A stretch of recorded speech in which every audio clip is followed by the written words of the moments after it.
কাশ্মীরে পেহেলগাম জায়গাতে যে মর্মান্তিক ঘটনা ঘটেছে তার জন্য কি ভারত আর পাকিস্তানের মধ্যে যুদ্ধ হতে পারে? আর যদি তাই হয় তাহলে কে জিতবে, ভারত না পাকিস্তান? পাকিস্তানের কাছে এত টাকা নেই যে ভারতের সঙ্গে দীর্ঘমেয়াদী যুদ্ধ করতে পারে। পাকিস্তানের কাছে আছে যে অ্যাটম বোম আছে, তা ভয় দেখিয়ে কি ভারতকে সমস্যার মুখে ফেলতে পারবে? একটা বিরাট বড় প্রশ্ন যে ভারত ও পাকিস্তানের মধ্যে কি যুদ্ধ হবে। সোশ্যাল মিডিয়ায় যে খুবই ভাইরাল হচ্ছে যে ইন্ডিয়া ও পাকিস্তানের মধ্যে যুদ্ধ হবার পরিস্থিতি তৈরি হয়েছে। হতেই পারে, দুই দেশের নেতারা যেই সব কথাবার্তা বলছে তার পরিপ্রেক্ষিতে যুদ্ধ হতেই পারে। কিন্তু সত্যিই কি কাশ্মীরের এই ঘটনাকে নিয়ে ইন্ডিয়া পাকিস্তানের মধ্যে যুদ্ধ হতে পারে? কাশ্মীরে পেহেলগামে এই ঘটনার পর ভারত সরকার যেই পদক্ষেপ নিতে চলেছে তা সম্ভবত পাকিস্তানের সহ্য করতে পারছে না। তা কোনো পাকিস্তানের নেতারা খোলাখুলি হুমকি দিচ্ছে ভারতকে যে সিন্ধুর জল বন্ধ করলে এটাই হবে যুদ্ধের প্রথম ধাপ। পাকিস্তান ধমকাচ্ছে যে জল বন্ধ করলে ভারতের মানুষের রক্ত গঙ্গা বইবে। পাকিস্তানের নেতারা বলছে যে সিন্ধু নদ আমাদের, এখানে জল বইবে না হয় রক্ত বইবে।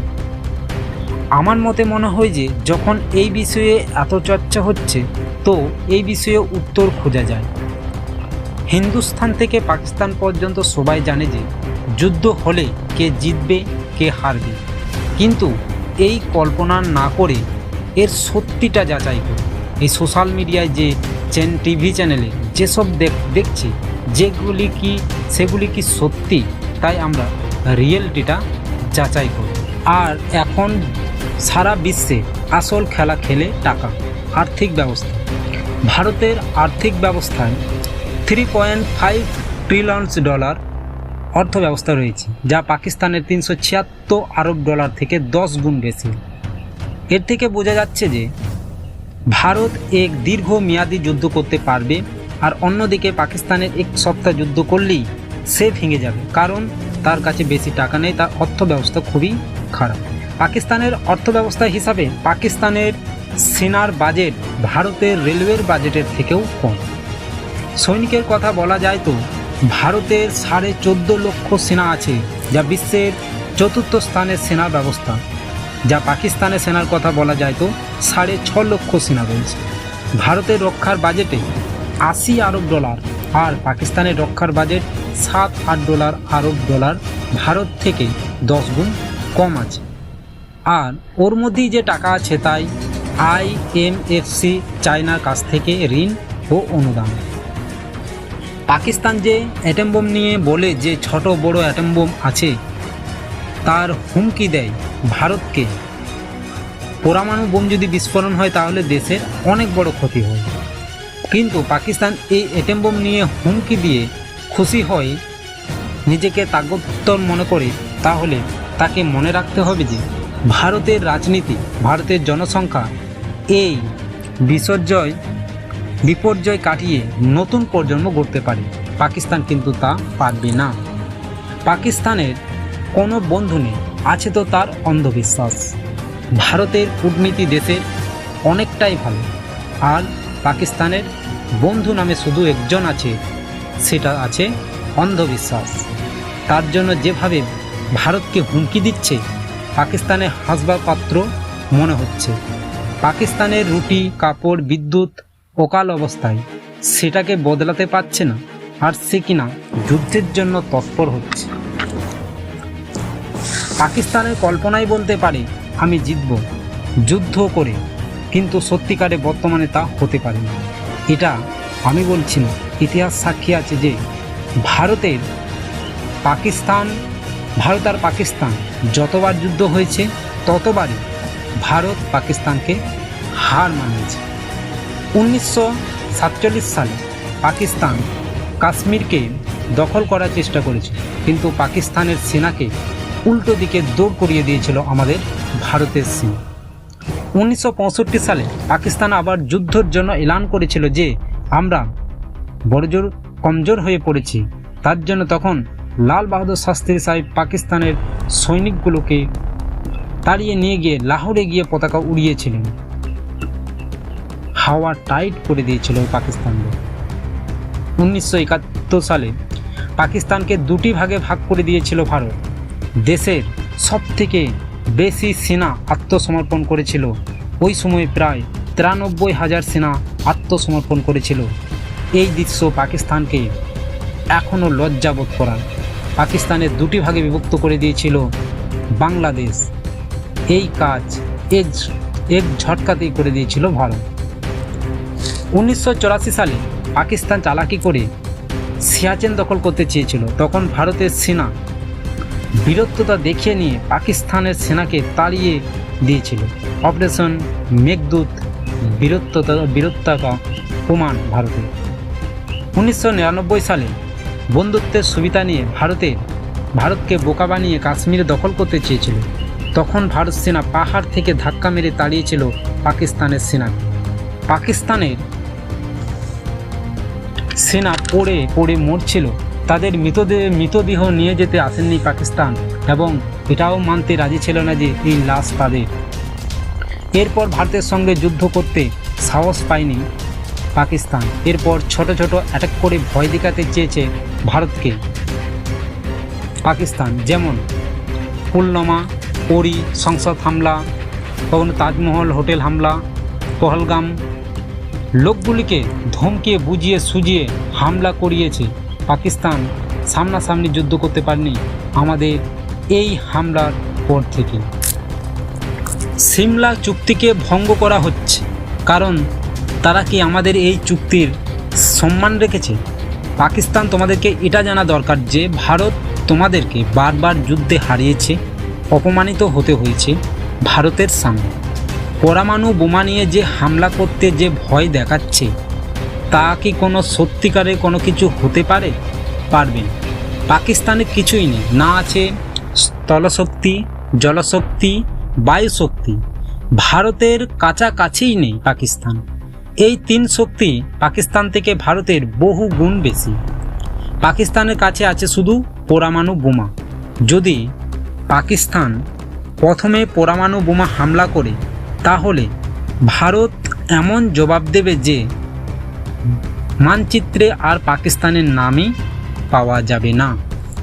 ভারতের এক শান্তিপ্রিয় দেশ, যা পরমাণু শক্তি তৈরি করার পরও বলেছিল যে ভারত কি নীতি no first use. Atal Bihari Vajpayee বলেছিলেন যে প্রথমে আমরা পারমাণবিক শক্তি ব্যবহার করব না। কিন্তু এই না যে আমরা প্রথমে পরমাণু শক্তি ব্যবহার করব না, তাই পরেও ব্যবহার করব না, এমনটা নয়। আমরা যখন পরমাণু শক্তি ব্যবহার করব তো পুরো ধ্বংস করে ছাড়ব। পাকিস্তান যে পরমাণু শক্তি ভয় দেখায়, তার থেকে ভারতের পরমাণু শক্তি ভালো আছে। পাকিস্তানের পাশে 170 পারমাণবিক শক্তি আছে, কিন্তু ভারতের তার থেকেও বেশি পরমাণু শক্তি আছে। পাকিস্তান থেকে মিসাইলের দিক থেকে এগিয়ে ভারত। পাকিস্তানের ডিফেন্স সিস্টেম থেকে ভারতের ডিফেন্স সিস্টেম অনেক ভালো, যা পাকিস্তানকে মুক্তোর জবাব দিতে পারে। আজ যদি কূটনীতি দিক থেকে কথা বলি তো ভারতের সঙ্গে আজ সবাই আছে, ভারতের পাশে আজ সবাই আছে। কিন্তু যেমন ভারতের পাশে বন্ধু আছে আমেরিকা ও রুশ আছে, ফ্রান্স ও ইসরায়েল আছে, ভারতের সাথে জাপান আছে। কিন্তু পাকিস্তানের পাশে এক বন্ধু আছে শুধু চায়না পাকিস্তানের বন্ধু নয়। পাকিস্তানকে সে নিজের চাহিদার জন্য ব্যবহার করে। পাকিস্তান এক আতঙ্কবাদী দেশ বলেও জানা যায়। চায়না যেমন তেমন করে বাঁচায়, এই যুদ্ধের পরিবর্তে আরও 4-5টা কাজ করিয়ে নেয় পাকিস্তানকে। পাকিস্তানের সামনে কোনো দেশ নেই, আর ভারতের পাশে এখন অনেক দেশ দাঁড়িয়ে। পাকিস্তানের সঙ্গে যখন আমেরিকার সাথ ছিল, তখনও ভারতকে কিচ্ছু করতে পারেননি। ভারতের পাকিস্তানের সেনাকে মাথা নত করিয়ে দিয়েছিল এবং পাকিস্তানকে দুটি ভাগে ভাগ করেছিল। কাশ্মীর পাকিস্তান নিয়ে আওয়াজ দিয়েছিল এবং এই ঘটনার পর কাশ্মীর জনতাও পাকিস্তানের বিরুদ্ধে এগিয়েছেন। পাকিস্তানের বিরুদ্ধে কড়া নাড়ছেন যে, কারণ তারা বুঝতে পারছেন যে ভারতে যে শান্তি শৃঙ্খলা দিয়েছে পাকিস্তান তা পারবে না।